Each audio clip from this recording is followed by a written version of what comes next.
Welcome to lecture of discrete structures. इस lecture में हम अरिथमेटिक प्रोग्रेशन के बारे में पढ़ेंगे कि अरिथमेटिक प्रोग्रेशन क्या होती है। विद एग्जांपल हम इस कॉन्सेप्ट को कवर करेंगे। तो अरिथमेटिक प्रोग्रेशन है क्या, पहले इसकी डेफिनेशन देख लेते हैं। Arithmetic progression is a sequence of number in which difference between any two number is same constant value. यानी इस बात का क्या मतलब है कि हमारे पास कुछ सीरीज होगी नंबर्स की, उन नंबर्स में कोई भी दो नंबर्स का अगर हम डिफरेंस निकालेंगे तो वो सेम होगा। मसलन मैं नंबर 2 -1 करता हूं, मेरे पास डिफरेंस अगर आ रहा है 2, तो बाकी भी अगर सारे नंबर्स का डिफरेंस 2 होगा तो वो अरिथमेटिक प्रोग्रेशन कहलाएगी, अरिथमेटिक सीरीज कहलाएगी। इसी तरह ये जो कांस्टेंट वैल्यू लिखा है ना, नंबर इज सेम, इसका मतलब अगर फॉर एग्जांपल डिफरेंस आ रहा है 1.3 का, तो एंड तक डिफरेंस 1.3 का ही रहेगा। किस तरह से, एक एग्जाम्पल देखते हैं। अब आप इस एग्जाम्पल में देखें, हमारे पास कुछ नंबर दिए गए हैं, एक सीक्वेंस है 1, 3, 5, 7 और 9।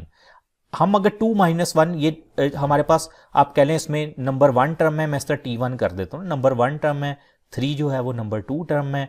अगर मैं इसमें 2 - 1 यानी term number 2 minus term number 1 करता हूं, तो 3 - 1 ये डिफरेंस कितना हमारे पास आ रहा है 2 का। इसी तरह देखें, अब मैं 5 - 3 अगर करूं, डिफरेंस कितना आ रहा है 2 का। 7 - 5 करूं, डिफरेंस कितना आ रहा है 2 का। इसी तरह 9 - 7 करूं, डिफरेंस आ रहा है 2 का। तो ये हमारे पास डेफिनेशन के मुताबिक ये हमारी अरिथमेटिक प्रोग्रेशन कहलाती है। जिस तरह हमने कहा सीक्वेंस ऑफ नंबर, ये एक सीक्वेंस है नंबर की जिसमें कोई भी दो नंबर्स का आप डिफरेंस निकाल लें तो वो सेम होगा। जिस तरह 7 और 9 में कितना डिफरेंस है 2 का, 5 और 7 में कितना डिफरेंस है 2 का, 1 और 3 में कितना डिफरेंस है 2 का। तो इस तरह 2 कंसेक्टिव टर्म के दरमियान डिफरेंस की बात हो रही है। ऐसा नहीं आपने करना कि आप कहें कि 1 और 7 में जो डिफरेंस है वो तो 6 का है। तो 2 कंसेक्टिव यानी जो दो टर्म साथ साथ आ रही हैं। इसी तरह एक और एग्जाम्पल, आप इस एग्जाम्पल में देख सकते हैं, हमारे पास नंबर्स हैं कुछ, एक सीक्वेंस दी गई है 10, 7, 4, 1, -2। अब इनमें क्या डिफरेंस है, अगर मैं करूं इन दो का डिफरेंस निकालूं तो मुझे पता है 7 - 10 अगर मैं करूं तो मेरे पास क्या आएगा -3। ठीक है। इसी तरह 4 - 7 करूं तो फिर -3 आएगा। -2 - 1 करूं अगर -2 में से, तो मेरे पास फिर -3 आएगा। तो डिफरेंस मेरे पास सेम ही आएगा हर केस के अंदर। ठीक है। तो इसलिए हम ये जो हमारे पास होता है, हम इसको कहते हैं अरिथमेटिक प्रोग्रेशन, जिसमें दो कंसेक्टिव टर्म के दरमियान सेम डिफरेंस होता है। अब इसमें क्वेश्चन किस तरह से आ सकता है, कैसे एग्जाम पॉइंट ऑफ व्यू से अगर देखें तो हमसे चीज़ें पूछी जा सकती हैं। बिल्कुल सिंपल सा एक क्वेश्चन है जिसको एज अ एग्जांपल लेके चलते हैं। यहाँ पे लिखा हुआ है find the 20 term of given AP. तो अब हम देखते हैं कि इसमें हम 20 टर्म किस तरह से कैलकुलेट करेंगे। हमारे पास यहाँ पे अगर मैं आपको बताऊं तो देखें, पहली टर्म T1 मतलब टर्म नंबर 1 है 5, टर्म नंबर 2 है 8, टर्म नंबर 3 है 11, टर्म नंबर 4 14 है और 5 टर्म नंबर है 17। हमने 20 तक जाना है, यानी इसके बाद 6, 7, 8, 9 इस तरह से आएगी, हमने 20 तक जाना है। अब एक तो तरीका ये, आप अगर इस तरह देखें कि 17 में 3 ऐड करें, अगली टर्म हमें पता है 20 होगी, उसके बाद जो अगली टर्म है वो हमारे पास 23 होगी। ठीक है, अगली टर्म 26 होगी। हम इस तरह से करें कि ये तो 5 तक है, ये नंबर 6 टर्म आ गई, 7th आ गई, 8th आ गई, इस तरह 20 तक जाएं। तो हमें पता है मैन्युअली अगर हम कैलकुलेट करें ये तो बहुत एक कह लें कि एक लेंथी टास्क बन जाएगा। अभी तो चलें टर्म 20 कैलकुलेट करनी, अगर टर्म नंबर 50 हो, हम कहाँ तक मैन्युअली इसको काउंट करते रहेंगे। तो अब हम क्या करेंगे, हम इसको एक फार्मूला की मदद से सॉल्व करेंगे। फार्मूला क्या है हमारे पास, an is equal to a plus n -1d। ये हमारा अरिथमेटिक प्रोग्रेशन का फार्मूला है। अब इसमें कुछ चीजें समझने वाली हैं कि an क्या है। an का मतलब nth टर्म। जिस तरह अगर हमने कहा ना 20th टर्म फाइंड करनी है, तो यहां पे n की वैल्यू 20 हो जाएगी, हम लिख दें a20 इज इक्वल टू, और a1 का मतलब पहली टर्म, A1 पहली टर्म। जिस तरह मैंने यहां पे T1 लिख दिया टर्म 1, तो A1 का मतलब होता है फर्स्ट टर्म जो सीक्वेंस में सबसे पहले दी जाए वो। और n क्या है, रिक्वायर्ड टर्म जिसको फाइंड आउट करना होता है हमने, वो n होती है। और d को बोलते हैं कॉमन डिफरेंस।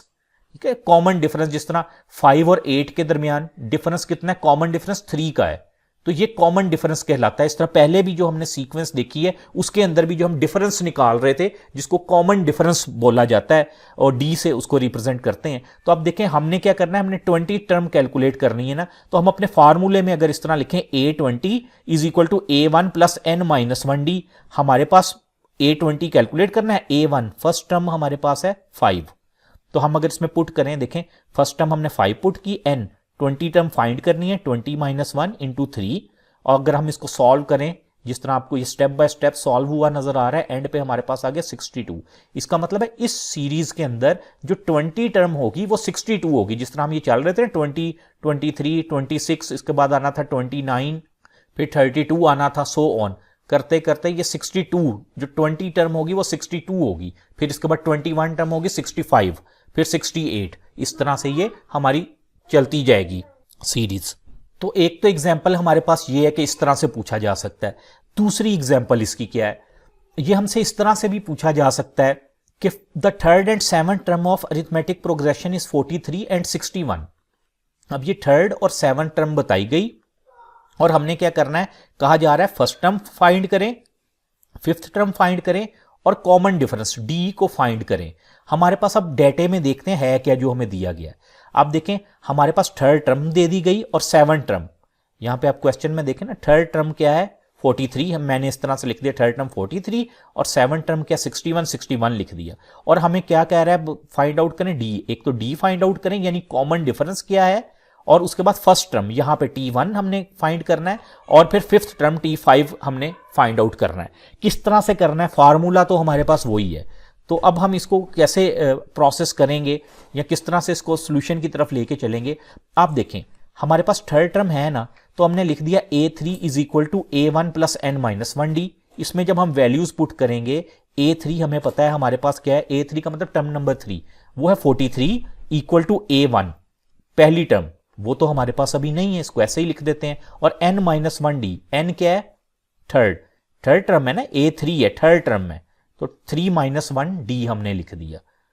तो अगर इसको और सॉल्व करें तो 43 is equal to A1 plus 3-1 हमें पता है 2 होता है, तो ये हमारे पास क्या हो जाएगा 2d। ये आप समझ लें एक इक्वेशन बन गई, इक्वेशन 1।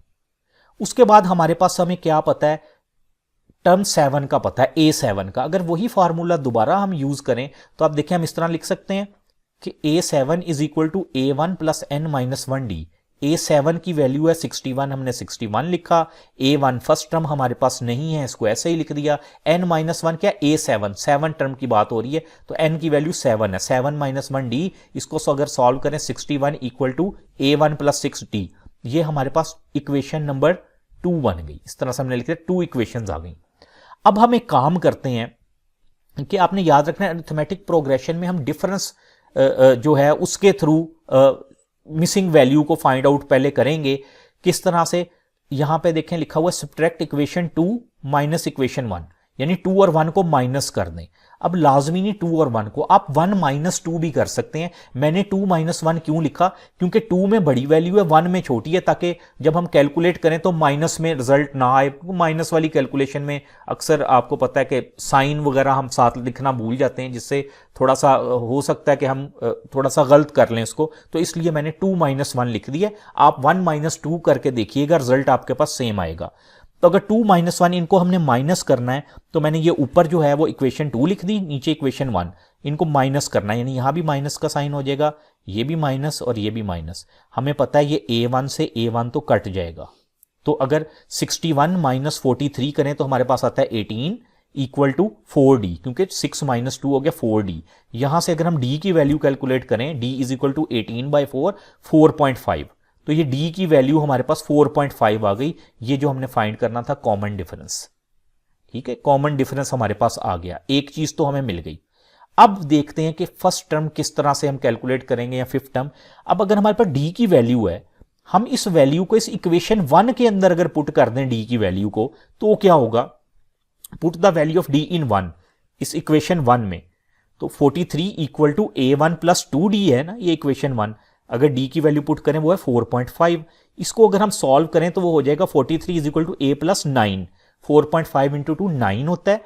और यहां से अगर हम A1 कैलकुलेट करें तो A1 is equal to 43 minus 9, यहां पे मैंने 42 माइनस 9 लिख दिया, तो 43 माइनस 9 आएगा यहां पे, ठीक है।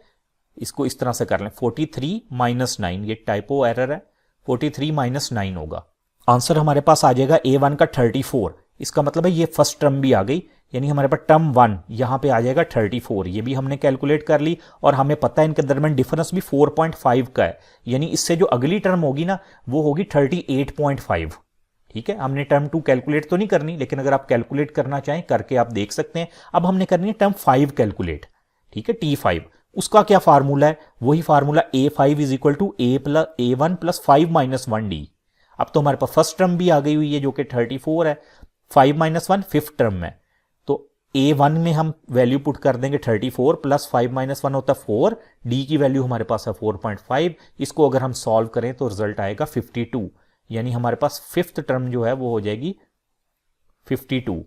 तो इस तरह से हम ये इसको सॉल्व कर सकते हैं। अब आपको कोई भी टर्म चाहिए हो, अगर आपके पास फर्स्ट टर्म आपने जब कैलकुलेट कर ली ना, कोई भी टर्म चाहिए हो, अगर आपको टर्म नंबर 2 चाहिए हो तो अब वही फार्मूला लगाएंगे, A2 आप लिखेंगे A2 is equal to A1 plus 2 minus 1D, क्योंकि सेकंड टर्म है, अब हमारे पास A1 की भी वैल्यू है, फर्स्ट टर्म की भी, D भी है, आप कोई भी चीज कैलकुलेट कर सकते हैं। तो ये अरिथमेटिक प्रोग्रेशन का क्वेश्चन इस तरह से भी हमसे पूछा जा सकता है। उम्मीद है ये आपको अरिथमेटिक प्रोग्रेशन और उसके फार्मूले को यूज करने की समझ आ गई होगी कि अगर हमारे पास कोई मिसिंग टर्म हो या कॉमन डिफरेंस ना हो तो हम उसको किस तरह से फाइंड आउट कर सकते हैं। Thank you.